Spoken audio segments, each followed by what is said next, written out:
considering what's around Jalen Hurts every day? I could probably tell you like 15 guys that I think would play awesome in Minnesota. Yeah.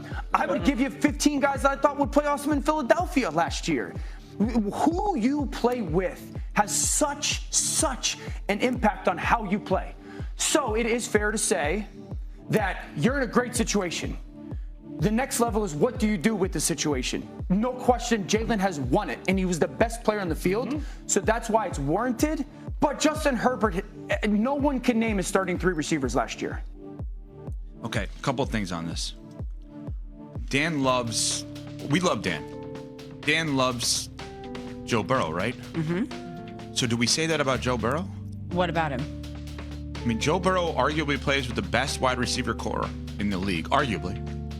Joe Burrow had the single best wide receiving core maybe ever in college at LSU, the aforementioned team that Courtney mentioned about when we're talking about Brian Kelly, that 2019 team, to live up to that standard.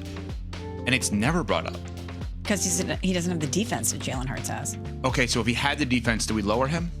Probably. There will be people trying to detract from what he does as a quarterback, saying, well, he doesn't have to do it alone.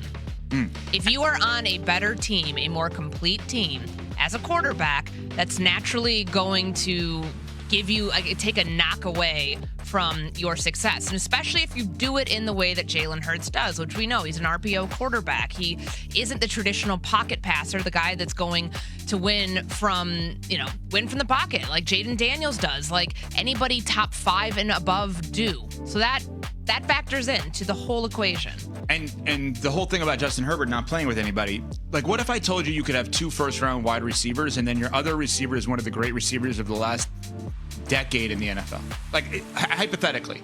And if 2 of them end up to not be as good as they should be, is that on you or is on them? Because I like Justin Herbert. Quentin Johnson was a first-round pick. Mike Williams is a first-round pick. And Keenan Allen is one of the best receivers of the last decade. And he played with all 3 of those guys. No, not last year. Keenan Allen was in Chicago. No, I know, not last year. But I'm saying over the totality of the time, right? Over the totality of and Mike Williams wasn't on the Chargers for all of last year, right? He's on the Chargers now, but he was previously on the Chargers. My point is, we're just picking and choosing. I would rather us just say, I just think Herbert's better, and actually not have any explanation, because the explanation, not by Dan specifically, just in general, the explanation is, I want to believe this guy is better, and I want to believe that guy's worse. That's really what it is. But I think here's where the problem is, because some people are viewing from a tactical standpoint quarterback play, from the pocket, the mobility, accuracy, all these different things. There's a difference between, are you the best quarterback and are you the best winner? And Jalen Hurts is a good quarterback that is an amazing winner. He is definitely in an incredible set of circumstances in Philadelphia. That roster is stacked. There's a reason why they handed it to the Kansas City Chiefs in the Super Bowl. So he did not mess up the situation he was in. He also was the best player on the field in the Super Bowl versus the Kansas City Chiefs, not once, but twice. He's an amazing winner. But if we were drafting quarterbacks to start a franchise with, there's a lot of guys that would get picked before him, and that's just the facts. The one thing that drives me nuts is the idea with certain quarterbacks in certain situations, people want to take away from what one quarterback has done and say, well, if you put insert this quarterback here, that team would win. Insert this quarterback in this situation, that team would win. And I feel like that in Philadelphia, given the offensive line's the best in football, you have the best offensive player, skill position player in Saquon Barkley. You have 2 great receivers. You have a great defense.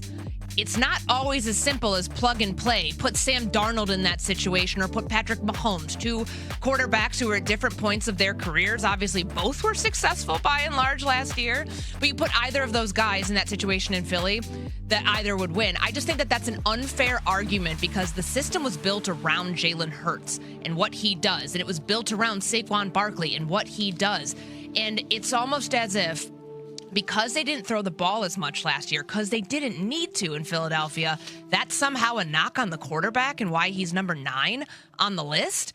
Like, they built a winning formula that had them kicking the crap out of the Kansas City Chiefs in the Super Bowl. And it wasn't just on defense in that front, I would say the front 4, but it was literally the rotation of pass rushers continuously getting after Patrick Mahomes. It was the amount of points they were putting up on the other side on offense. Not all Jalen Hurts, not all A.J. Brown, not all Saquon Barkley, a nice collection of everybody, but somehow that's a knock against the quarterback, and I'll never understand that. I'm so glad you said it the way you did.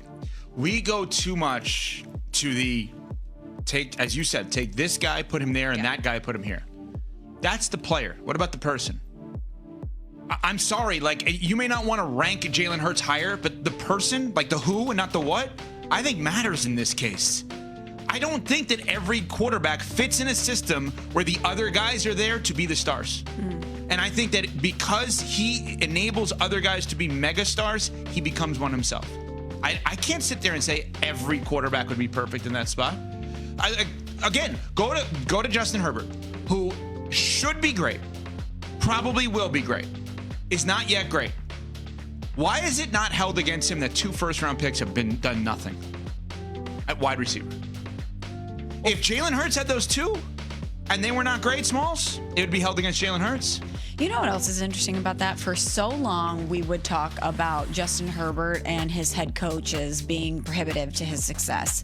But we never did that when there was questions about Nick Sirianni with Jalen Hurts. We talked about the tension, potentially, that existed between the relationships, but no one ever used that as an excuse for Jalen Hurts. Not that he necessarily needed one in the same manner as Justin Herbert, but it's funny how we pick and choose which quarterbacks we want to assign certain criteria to, whether it's a positive that we view it through or a negative.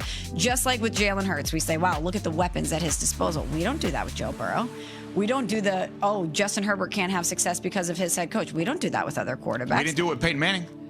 We don't do it with Jared Goff. Should we be? Because he's got a pretty damn good offensive line. If I'm thinking back to last year, obviously there's changes there this year. He's got 2,000-yard receivers, 2 really good running backs, a really good defense that was injured, but that team still ended up getting to the divisional round of the playoffs. Why don't we do it for him if we're doing the same thing here for Jalen Hurts? Is it just because Jared Goff is more of a traditional quarterback? I mean, he had the best play caller in the NFL. And by the way, it's weird that we give him a pass for that. Prior to that, he had Sean McVay.